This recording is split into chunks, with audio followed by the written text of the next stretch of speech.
Clear a duplex jam for the HP Laser 330,000 printer series. If your printer stops feeding pages through the duplex area and you encounter a paper jam error message, follow these steps to fix the issue.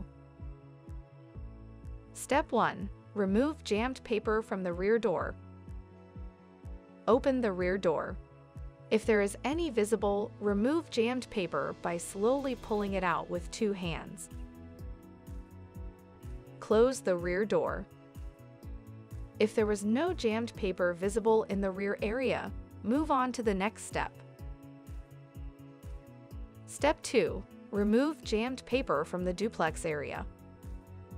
Open tray 1 and remove it from the printer. Release the 2 tabs at the top of the tray area to open the duplex door. If there is any visible, remove jammed paper from the duplex area by slowly pulling it out. Rotate the duplex door up to close it. Reinsert and close tray 1.